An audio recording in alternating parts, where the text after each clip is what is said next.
अगर आप हिंदी साहित्य के स्टूडेंट हैं और आपने शुक्ल जी को नहीं पढ़ा है, तो आप बहुत बड़ी गलती कर रहे हैं। सिलेक्शन से बहुत दूर हो अभी।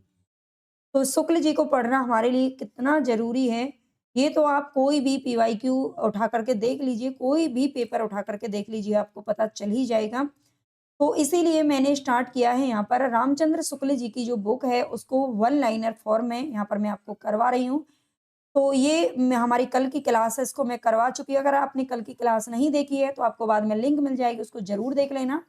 और आगे आज हमारे जो कुछ प्रश्न है, वो स्टार्ट होने वाले हैं यहाँ से, ठीक है? शुक्ल जी के इतिहास से हम इनको देखेंगे। तो चलते हैं, आज की हमारी क्लास स्टार्ट करते हैं। अगर आप नए हो चैनल पे, तो प्लीज़ सब्सक्राइब ज़रूर कर लेना, पूरी वीडियो ज़रूर देखना और कमेंट करके बताना कि क्लास आपको कैसी लगी और क्या इसी तरह की क्लासेस आपको आगे भी सभी कालों की चाहिए या फिर आप एमसीक्यू फॉर्म में चाहते हैं, ठीक है? तो ये सीरीज़ तो हम कंप्लीट हालाँकि करेंगे ही और इन सब की पीडीएफ आपको टेलीग्राम पर मिल जाएगी, लेकिन 48 घंटे बाद मिलती है एक पीडीएफ, है ना?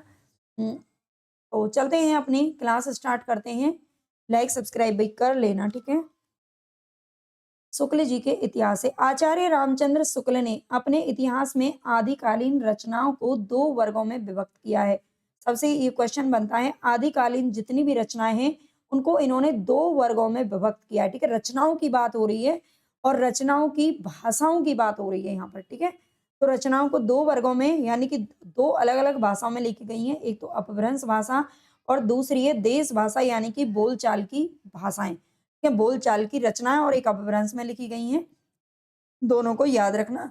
आगे कहते हैं, आचार्य शुक्ल जी ने निम्नांकित 12 रचनाओं को ही साहित्य में स्थान दिया है। इन्होंने आदिकाल के केवल और केवल 12 रचनाओं को ही साहित्य में स्थान दिया है, ये भी ध्यान रखना।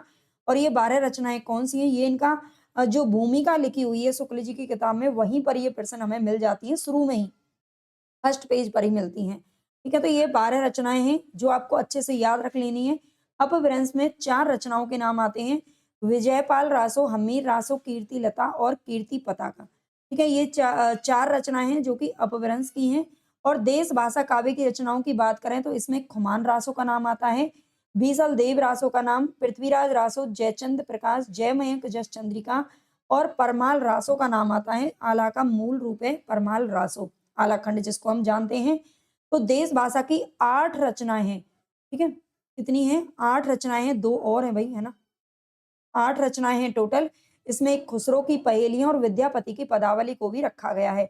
तो 8 रचनाएँ हैं, देश भाषा काव्य यानी कि देश भाषा काव्य इनको कहा जाता है और अपभ्रंश की 4 रचनाएँ, चारों को अच्छे से याद रख लेना। ये 12 रचनाएँ आपको बहुत बढ़िया तरीके से याद होनी चाहिए, इनके बारे में ही हमें आगे पढ़ना है। चलते हैं आगे अब। हेमचंद्र गुजरात के सोलंकी राजा सिद्धराज जयसिंह और उनके भतीजे कुमार पाल के राज दरबार में रहते थे। यहाँ पर नाम किसका आया है? हेमचंद्र का। सभी चीजें जो इंपॉर्टेंट है वो मैंने हाईलाइट कर रखी हैं, ताकि आपको देखने से एक बार में ही क्वेश्चन रट जाए, समझ में आ जाए, ठीक है?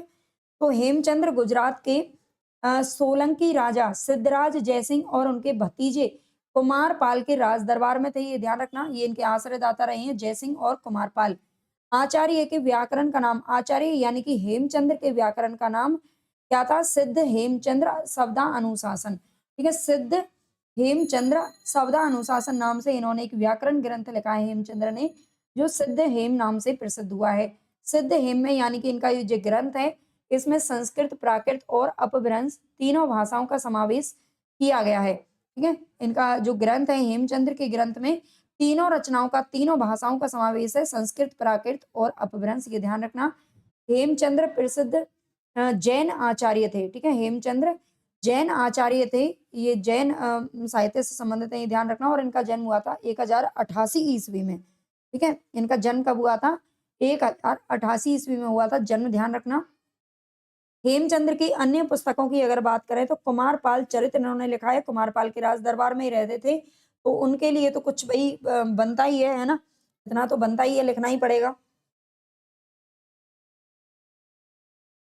इसके अलावा इन्होंने योग शास्त्र, प्राकृत व्याकरण, छंदो अनुशासन और देशी नाम माला कोश, ठीक है? ये इनके ग्रंथ हैं जो आपको अच्छे से रख लेने अपने दिमाग में। अगर आपके पास ये बुक नहीं है, तो आप इसे मेरे साथ-साथ में नोट्स भी बना सकते हैं वन लाइनर फॉर्म में, इसी तरह से। है ना? नोट्स नहीं बनाना चाहते हैं तो आप पीडीएफ भी ले सकते हैं, टेलीग्राम से आपको मिल जाएगी। आगे है हेमचंद्र को प्राकृत का पाणिनि भी कहा जाता है। टेलीग्राम की लिंक आपको कमेंट बॉक्स में मिलेगी, ठीक है? हेमचंद्र को प्राकृत का पाणिनि कहा जाता है, मोस्ट इम्पोर्टेंट तथ्य है ये, ठीक है? इस तरह के प्रश्न तो बहुत बार मतलब आपके ना सब क्वेश्चन यहीं से बनते हैं, आप देखना आगे सारे क्वेश्चन आपको मिलेंगे। हेमचंद्र को प्राकृत का पाणिनि माना जाता है। अपने व्याकरण के उदाहरणों के लिए हेमचंद्र ने भट्टी के समान एक द्वाश्रय काव्य की भी रचना की है। क्या अपने व्याकरण के उदाहरणों के लिए अपना जो इन्होंने व्याकरण ग्रंथ लिखा है, उनके उदाहरणों के लिए इन्होंने क्या लिखा है? द्वाश्रय काव्य की रचना भी की है। आगे है सोमप्रभ सूरी का नाम आता है। सोमप्रभ सूरी गुजरात के एक प्रसिद्ध जैन साधु थे, जिनका आविर्भाव 1252 विक्रमी संवत में माना जाता है। ठीक है, सोमप्रभ सूरी का जन्म कब हुआ था? 1252 विक्रमी संवत, ये ध्यान रखना। जन्म वगैरह इनका साथ में दे रखा है। आगे है सोमप्रभ सूरी ने कुमारपाल प्रतिबोध 1241 विक्रमी संवत में नाम एक गद्य पद्य में संस्कृत प्राकृत काव्य लिखा था। सोमप्रभ सूरी की रचना देखिए, अभी हमने ऊपर देखा था हेमचंद्र, हेमचंद्र का जो ग्रंथ है उसका नाम है कुमारपाल चरित। ठीक है, कुमारपाल चरित लिखा है, लेकिन सोमप्रभ सूरी की रचना का नाम है कुमारपाल प्रतिबोध। इस शब्द का अंतर है, लेकिन इसको ध्यान रखना। और ये ग्रंथ लिखा गया था 1241 विक्रमी संवत में, और ये गद्य पद्य में संस्कृत प्राकृत काव्य है। जैन आचार्य मेरुतुंग का नाम आता है। आचार्य मेरुतुंग जिनको हम कहते हैं, मेरुतुंग ने संवत 1361 में प्रबंध चिंतामणि नामक एक ग्रंथ की रचना संस्कृत भाषा में की थी। ठीक है, प्रबंध चिंतामणि किस भाषा में लिखा गया? तो ये संस्कृत भाषा में लिखा गया है। प्रबंध चिंतामणि में कुछ दोहे मालवा के नरेश राजा भोज के चाचा मुंज के कहे हुए हैं। प्रबंध चिंतामणि में जो इन्होंने रचना की है, उसमें कुछ दोहे तो किसके द्वारा कहे गए हैं? राजा मुंज के द्वारा कहे गए हैं।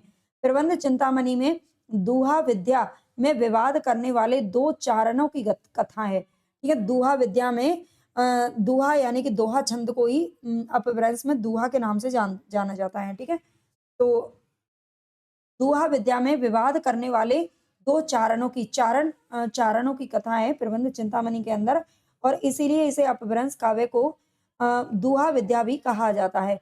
अपभ्रंश से पूर्व दोहा का प्रयोग होता नहीं होता था। जो दोहा छंद आज हम पढ़ते हैं, ठीक है, दोहा छंद बहुत ही महत्वपूर्ण छंद है, और ये अपभ्रंश से पहले नहीं था। ठीक है, अपभ्रंश से ही दोहा की शुरुआत मानी जाती है। लक्ष्मीधर ने इसकी एक-एक लाइन में, एक-एक शब्द में क्वेश्चन है ना? यहीं से प्रश्न बनते हैं, और जिनको हम इम्पोर्टेंट नहीं समझते, जिनको छोड़ देते हैं ना, वही आजकल पैटर्न के हिसाब से पेपर में पूछे जाने लगे हैं। है ना? एक्सपर्ट भी समझने लगे हैं कि आप कौन-सी चीज़ें रट लेते हो और कौन-सी नहीं याद करते हो। तो इसीलिए वो आप लोगों की कमज़ोर नसों को पकड़ रहे हैं, और आपको अपनी कमज़ोर कोई भी वीक पॉइंट नहीं छोड़ना है, सबको पढ़िए। मैंने भी यहाँ पर सबको एक-एक चीज़ को रखा है ना? ताकि आपको आसानी हो पढ़ने में। लक्ष्मीधर ने 14वीं शताब्दी के अंत में प्राकृत पेंगलम नामक एक ग्रंथ का संग्रह किया था। ये प्राकृत पेंगलम नाम का कई बार मैंने जब ये एमसीक्यू मतलब पीवाईक्यू था, या एमसीक्यू में जब ये क्वेश्चन पूछा था, तो बच्चे इसका कुछ लक्ष्मीधर जवाब देते हैं और कुछ वंशीधर जवाब देते हैं। तो यहाँ पर ये कन्फ्यूजन आपकी दूर हो जाएगी, देखना ध्यान से। लक्ष्मीधर ने एक ग्रंथ लिखा था प्राकृत पेंगलम, ठीक है? और प्राकृत पेंगलम में विद्याधर, सारंगधर, जज्जल कवि और बब्बर कवि, इनकी रचनाओं को संकलित किया गया है। ठीक है, जो प्राकृत पेंगलम नामक ग्रंथ है, इसमें इन 4 कवियों की, 4 बल्कि आदि लिखा हुआ है, तो और भी कुछ कवि रहे होंगे, उनकी रचनाओं को संकलित किया है। प्राकृत पेंगलम में प्राकृत और अपभ्रंश छंदों की विवेचना की गई है। ठीक है, इसमें प्राकृत और अपभ्रंश छंदों की विवेचना है। प्राकृत पेंगलम को प्राकृत पिंगल सूत्र भी कहा जाता है। प्राकृत पेंगलम को प्राकृत पिंगल सूत्र के नाम से भी जानते हैं। आगे है प्राकृत पेंगलम की टीका।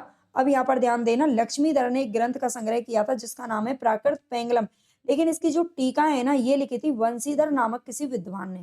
ठीक है, लक्ष्मीधर उनका नाम है और वंशीधर इनका नाम है, इसलिए बच्चे यहाँ पर कंफ्यूज हो जाते हैं ना। ग्रंथ का नाम प्राकृत पेंगलम की टीका है, और प्राकृत पेंगलम जो है ग्रंथ का नाम है। ठीक है, तो वंशीधर नामक किसी विद्वान ने लिखा था। अब आपको इसमें कंफ्यूजन नहीं होना चाहिए।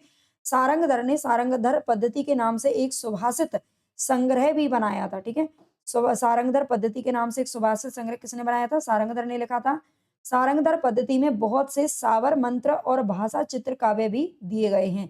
आचार्य शुक्ल ने प्राकृत पेंगलम के कुछ छंद के आधार पर हम्मीर रासो हम्मीर रासो ग्रंथ के अस्तित्व की कल्पना की, जिसका रचनाकार सारंगधर को बताया है। ठीक है, शुक्ल जी ने हम्मीर रासो ग्रंथ के जो कल्पना की है, अस्तित्व की कल्पना, हम्मीर रासो जो ग्रंथ है उसको प्राकृत पेंगलम के कुछ छंदों के आधार पर माना है। किसने? शुक्ल जी ने। ठीक है, और इसके रचनाकार किसको बताया है? तो ये सारंगधर को बताया है, शुक्ल जी ने। जबकि राहुल सांकृत्यायन ने जज्जल नामक किसी कवि को इसका रचयिता बताया है। किसका? हम्मीर रासो का। ठीक है, हम्मीर रासो का रचयिता राहुल सांकृत्यायन ने किसको माना है? तो ये किसी जज्जल कवि को माना है। और जबकि शुक्ल जी ने हम्मीर रासो का रचयिता किसको माना है? तो ये सारंगधर को माना है। ये चीज यहाँ पर थोड़ा सा ध्यान रखना है, ये क्वेश्चन पूछा जाता है। हजारी प्रसाद द्विवेदी जी कहते हैं कि हम्मीर शब्द अमीर का विकृत रूप है। अमीर हम्मीर, अमीर हम्मीर। ठीक है, ये कहते हैं कि अमीर का विकृत रूप है, यानी कि बिगड़ा हुआ रूप है। हम्मीर जो किसी पात्र का ना होकर एक विशेषण के रूप में प्रयुक्त हुआ है। हम्मीर रासो ऐसा मानना है हजारी प्रसाद द्विवेदी का कि अमीर ये कोई पात्र नहीं है हम्मीर, बल्कि क्या है? एक विशेषण के रूप में इसको प्रयुक्त किया गया है। शिव सिंह सेंगर जी कहते हैं चंद बरदाई, यह चंद का अर्थ है यहाँ पर चंद बरदाई, जिसने पृथ्वीराज रासो लिखी थी। चंद बरदाई की औलादों में, है ना, चंद बरदाई के जो बच्चे थे उनमें सारंगधर नाम के एक कवि हुए, जिन्होंने हम्मीर गहरा और हम्मीर काव्य भाषा में बनाया था। ठीक है, ये शिव सिंह सेंगर ने अपने ग्रंथ में बताया है। आगे है सारंगधर कृत। सारंगधर पद्धति संस्कृत भाषा में लिखा गया एक पद्य कोश है, किंतु बीच बीच में देश भाषा के वाक्य भी इसमें आए हैं। ठीक है, सारंगधर कृत जो सारंगधर पद्धति है, ये संस्कृत भाषा में लिखा गया एक क्या है? पद्य कोश है, किंतु बीच बीच में इसमें देश भाषा के काव्य भी आए हैं। आगे श्री मल्लदेव राजा की प्रशंसा में सारंगधर पद्धति में श्रीकंठ पंडित का संग्रहित ये श्लोक भी उल्लेख योग्य है। यानी कि श्री मल्लदेव राजा की प्रशंसा में, राजा का नाम क्या है? श्री मल्लदेव। इनके राजा की प्रशंसा में सारंगधर पद्धति नामक जो ग्रंथ है उसमें श्रीकंठ पंडित का एक श्लोक भी आया है, और श्लोक का ये नाम है। इसको आप चाहिए तो पढ़ लेना, चलो मैं पढ़ देती हूँ। नूनम बादलम छाई खे पसरी निसरान शब्द खरे शत्रु पाड़ी लुटाली तोड़ हसीनऊ एवं बनंते बनंते युद्ध भटा। ठीक है, झूठे गर्भ भरा मगाली सहसो रे कंत मेरे कहे कंठे पाग निवेश जहा शरणम श्री मल्ल देवम भुवम विभुवम। ठीक है, विभुम। तो ये याद रख लेना, ये श्लोक इसमें आया है और सारंगधर पद्धति का ये श्लोक है, हो सकता है पूछ लिया जाए। डॉक्टर बच्चन सिंह ने अनुमान व्यक्त किया है कि सारंगधर कुंडलिया छंद के प्रथम प्रयोक्ता हैं। सारंगधर को कुंडलिया छंद का प्रथम प्रयोक्ता मानने वाले कौन है? ये डॉक्टर बच्चन सिंह है। पॉइंट इंपॉर्टेंट है। आगे हम थोड़ा सा सिद्ध साहित्य के बारे में पढ़ लेते हैं। सरहपा को हिंदी का प्रथम कवि माना जाता है, यानी कि सर्वमान्य। सर्वमान्य अगर माना जाए, वैसे तो अलग-अलग जो विद्वान हैं उन्होंने अलग-अलग कवियों को आदि कवि के रूप में स्वीकार किया है, लेकिन सरैपा को हिंदी का प्रथम कवि सर्वमान्य तौर पर माना जाता है। आगे है, इन्हें सरोज वज्र और राहुल भद्र आदि नामों से भी जाना जाता है। मतलब ये सरोज वज्र, राहुल भद्र इन्हीं के नाम है, और सरह नाम है इनका, जो मूल नाम है, मतलब जो नाम है वो सरह है। लेकिन आप जानते हैं सिद्ध साहित्य में पा या पाद लगाने की जो पाद की उपाधि दी जाती है, इसलिए सरहपा, ठीक है, बन जाता है। सिद्धों में सबसे पुराने सरयपाद है, ये प्रथम कवि हैं सिद्धों में। सिद्धों ने बौद्ध धर्म के वज्रयान, ठीक है, कल भी मैंने आपको बताया था बौद्ध धर्म का दो शाखाएं निकली थी बौद्ध धर्म से, महायान और वज्रयान। और जो सिद्ध साहित्य है वो कहाँ से निकला है? तो ये वज्रयान शाखा से निकला है। बौद्ध धर्म के वज्रयान तत्व का प्रचार करने के लिए जो साहित्य जन भाषा में लिखा गया था, वह हिंदी के सिद्ध साहित्य की सीमा में आता है। और एक और चीज कल वाले क्वेश्चन है, मैं उसको रिपीट करती हूँ, ये पूर्वी भाग में, ठीक है, जो सिद्ध लोग थे, इन्होंने अपने जो वाणी है, जो अपना जो प्रचार प्रसार है, वो कहाँ पर किया था? वज्रयान का प्रचार तो ये हमारे भारत के पूर्वी भाग में किया था, ये ध्यान रखना, ठीक है। जबकि जो नाथ संप्रदाय है उन्होंने राजपुतानी और पंजाब की साइड में किया था, पश्चिमी भाग में। वज्रयान का केंद्र श्री पर्वत पर रहा है। वज्रयान का केंद्र कहाँ रहा है? श्री पर्वत पर रहा है। सहजयानियों की भाषा का नाम संध्या भाषा है, ये भी ध्यान रख लेना। सहजयानियों यानी कि जो सहजयान यानी कि सिद्धों को ही बोलते हैं, इनकी भाषा का नाम क्या है? संध्या भाषा है। कुछ विद्वानों ने संध्या भाषा का अर्थ ये बताया है कि यह ऐसी भाषा है जिसमें संध्या के समान प्रकाश और अंधकार का मिश्रण होता है। आप जानते हैं संध्या का जो समय होता है, शाम का जो समय होता है, वो प्रकाश और अंधकार का मिश्रण होता है, उसमें थोड़ा प्रकाश थोड़ा अंधकार रहता है ना, और ज्ञान के आलोक से उसकी सारी बातें स्पष्ट हो जाती हैं। तो कुछ विद्वान जो हैं ये संध्या भाषा का अर्थ इसको मानते हैं, ये ध्यान रखना। कुछ विद्वानों ने संध्या भाषा का अर्थ अभिसंधि या अभिप्राय युक्त वाणी बताया है। कुछ विद्वानों ने संध्या भाषा का अर्थ क्या बताया है, तो अभिसंधि अभिप्राय युक्त बताया है। पंडित विधु शेखर शास्त्री, यहाँ पर नाम हाईलाइट कर रखा है, पंडित विधु शेखर शास्त्री ने बताया कि मूल शब्द संध्या भाषा नहीं है बल्कि संधा भाषा रहा होगा। ठीक है, कहीं कहीं आपको पेपरों में संधा भाषा लिखा मिलता है और कहीं कर संध्या लिखा मिलता है ना। तो विधु शेखर शास्त्री क्या कहते हैं कि जो मूल शब्द है वो संधा रहा होगा, ना कि संध्या। आगे ज्योतिरीश्वर ठाकुर रचित वर्ण रत्नाकर, वर्ण रत्नाकर नामक जो ग्रंथ है इसकी रचना किसने की है, तो ज्योतिरीश्वर ठाकुर ने की है। और ज्योतिरीश्वर ठाकुर रचित वर्ण रत्नाकर नामक 14वीं शताब्दी के मैथिली ग्रंथ में, ठीक है, मैथिली भाषा में लिखा गया ग्रंथ है, इसमें 84 सिद्धों के नाम दिए गए हैं। कितने सिद्धों के नाम बताए हैं ज्योतिरीश्वर ठाकुर ने, तो ये 84 सिद्धों के नाम दिए जो कि राहुल जी ने बता दिए थे। सहज यानियों की संध्या भाषा का प्रभाव संत कवियों पर भी पड़ा, भक्ति काल के संत कवियों पर, ठीक है, संत कवियों पर जो कि ज्ञानाश्रयी शाखा के कवि थे, संत कवि हैं जो निर्गुण धारा के कवि थे, ठीक है। कबीर, नामदेव और नानक गुरु जिनका नाम आता है, संत कवियों पर भी पड़ा और उलटवासियां लिखने लगे थे, ठीक है। उलटवासियां लिखने लगे थे संध्या भाषा के प्रभाव से, ऐसा माना जाता है। राहुल सांकृत्यायन ने सरयपाद का जो समय है वो 769 ईस्वी बताया है, ठीक है। राहुल सांकृत्यायन ने सरयपाद का जो समय है वो कितना बताया है, 769 ईस्वी इनका जन्म, ठीक है, जन्म की बात यहाँ पर होती है। विनय तोष भट्टाचार्य का नाम यहाँ पर है। विनय तोष भट्टाचार्य ने सरयपाद का जो समय है वो विक्रमी संवत 690 यानी कि 633 बताया है ना। इनके अनुसार पूछा जा सकता है, राहुल सांकृत्यायन के अनुसार तो आज तक पूछा जाता रहा है। इनके लिखे 32 ग्रंथ बताए जाते हैं, इनके किसके, सरयपा के, ठीक है। सरयपा के लिखे हुए 32 ग्रंथों की मतलब बताए जाते हैं, 32 ग्रंथ इनके लिखे गए हैं जिनमें दोहा कोश प्रसिद्ध है। इनके ग्रंथ का नाम क्या है, दोहा कोश है जो कि प्रसिद्ध है। महामहो उपाध्याय हर प्रसाद शास्त्री द्वारा संपादित बौद्ध गान ओ दोहा, ठीक है, बौद्ध गान ओ दोहा में सरयपा और कृष्णाचार्य का दोहा संग्रहित है, ठीक है। हर्ष प्रसाद शास्त्री का नाम यहाँ पर आता है, हर प्रसाद शास्त्री द्वारा संपादित, इन्होंने संपादित करवाया था एक ग्रंथ बौद्ध गान और दोहा नाम से, और ये करवाया था कब, 1916 ईस्वी में, बहुत बाद का है, ठीक है। इस वक्त इन्होंने संपादित करवाया था। बौद्ध गान और दोहा में सरयपा और कृष्णाचार्य का दोहा संग्रहित है। हर प्रसाद शास्त्री ने बौद्ध गान और दोहा में संग्रहित पुस्तकों की भाषा को प्राचीन बंगला कहा है, ठीक है। हर प्रसाद शास्त्री ने बौद्ध गान और दोहा में जो संग्रहित पुस्तक हैं उनकी भाषा को प्राचीन बंगला कह करके पुकारा है। दोहा कोश का संपादन, दोहा कोश यानी कि जो सरयपा का ग्रंथ है सबसे प्रसिद्ध है, इसका संपादन किसने किया था, तो डॉक्टर प्रबोध चंद्र बागची ने किया था।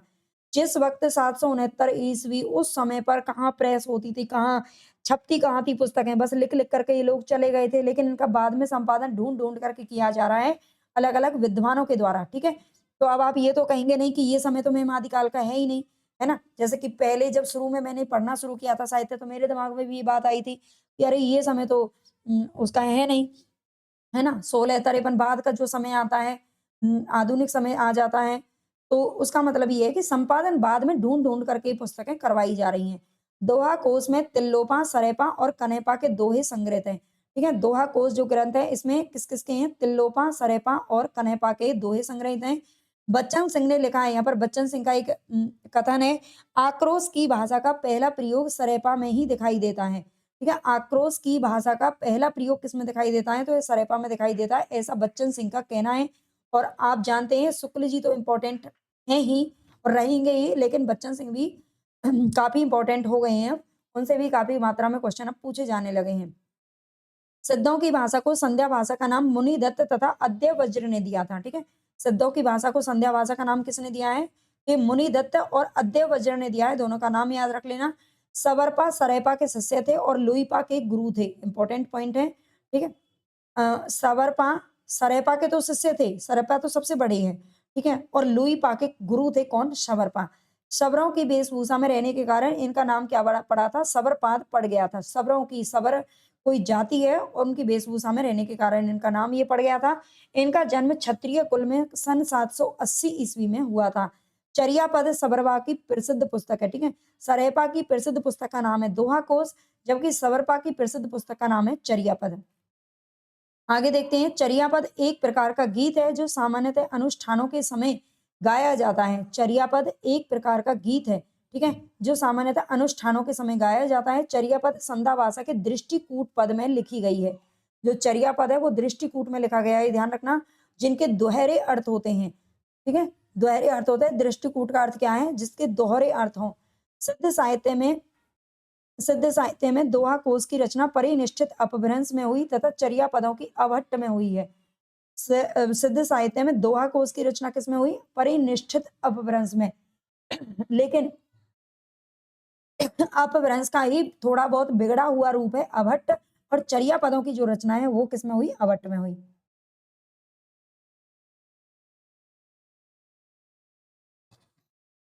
आगे है सिद्धों का दोहा और चर्यापद संत साहित्य में क्रमशः साखी और सब्दी में किंचित रूपांतरित हो गया है, ठीक है। सिद्धों का दोहा और चर्यापद ये संत साहित्य में जाकर के साखी और सब्दी में किंचित रूपांतरित हो गया। लुई पा का जन्म, साखी और सबद तो आप जानते ही हैं, कबीर जी की वाणियों का संग्रह है। लुई पा का जन्म, लुई पा का नाम आता है यहाँ पर, राजा धर्मपाल के शासन काल में सन 773 ईस्वी में कायस्थ परिवार में हुआ था, ठीक है। ये ध्यान रखना है, लुईपा का जो जन्म है ये उम्र में अगर देखा जाए तो ये थोड़े बड़े थे, किससे? सबरपा से। इनका जन्म हुआ था राजा धर्मपाल के शासन काल में 773 ईस्वी में कायस्थ परिवार में। लुईपा सबरपा के शिष्य थे। अभी हमने ऊपर देखा है इसको। लुईपा कौन थे? सबरपा के शिष्य थे। 84 सिद्धों में लुईपा का स्थान प्रथम तथा सबसे ऊंचा माना जाता है, ये ध्यान रखना है, सबसे ऊंचा स्थान। और लुईपा का जो स्थान है ना वो किसका सबसे ऊंचा स्थान? लुईपा का माना जाता है। आगे इससे मिलता-जुलता एक और क्वेश्चन है, उसको भी हम आगे देखेंगे, इसलिए यहाँ पर आपको थोड़ा-सा ध्यान देना पड़ेगा, ठीक है? इसको अपने दिमाग में बिठा लीजिए, क्या कह रहा है, आगे फिर आते हैं हम इस पर दोबारा। लुईपा साधना में इतने ऊँचे थे, ये साधना की बात हो रही है, ठीक है? जो लुईपा थे ना, वो संत महात्मा बहुत बड़े थे, है ना? इसलिए उनका स्थान बहुत ऊँचा माना जाता है। लुईपा साधना में इतने ऊँचे थे कि उड़ीसा के राजा दारिकपा और उनके मंत्री डेंगीपा इनके शिष्य हो गए थे। उड़ीसा के राजा दारिकपा और उनके मंत्री डेंगीपा ये इनके शिष्य हो गए थे साधना के कारण। डोम्बिपा का जन्म हुआ था मगध के, डोम्बिपा का नाम आता है अगला।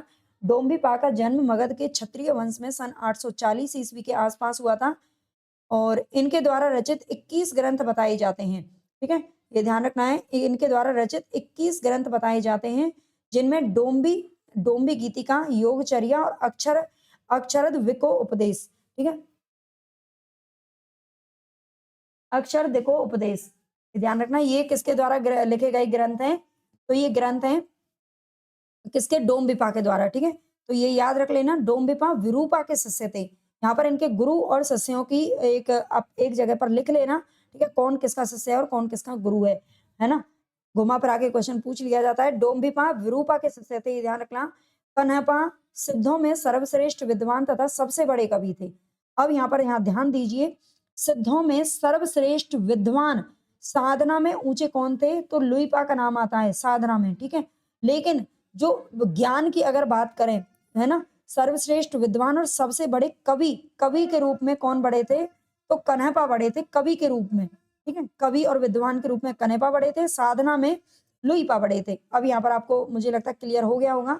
कन्हपा का जन्म कर्नाटक के ब्राह्मण वंश में सन 820 ईस्वी में हुआ था, है ना, कर्नाटक के अंदर हुआ था इनका जन्म। राहुल सांकृत्यायन के अनुसार कन्हपा पांडित्य और कवित्व में बेजोड़ थे। राहुल सांकृत्यायन के अनुसार जो कन्हैपाएं ये पांडित्य और कवित्व में बेजोड़ थे, ठीक है। सांकृत्यायन जी ने खुद कहा है। कन्हैपा बिहार के सोमपुरी स्थान पर रहते थे तथा जलंधर पा को अपना गुरु इन्होंने बनाया था, ठीक है। कन्हैपा के गुरु कौन थे? जलंधर पा थे और ये बिहार के सोमपुरी में रहते थे, जबकि इनका जन्म हुआ था कर्नाटक के अंदर। आगे हमारे यहाँ पर जैन साहित्य है।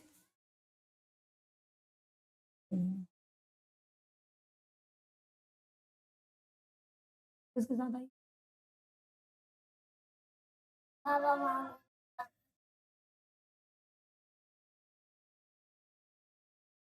चलो ठीक है, आज के लिए शायद इतना ही काफ़ी है, ठीक है? इतना ही आपको याद हो जाएगा, अगर इतने दिन एक दिन में इतना कर लेते हो, तो बहुत अच्छी बात है। कल हम आगे जैन काव्य और रासो काव्य को पढ़ेंगे, है ना? नाथ संप्रदाय और जैन संप्रदाय को पढ़ेंगे, फिर रासो काव्य को पढ़ेंगे। 4 दिन में हमारा आदिकाल कंप्लीट हो जाएगा।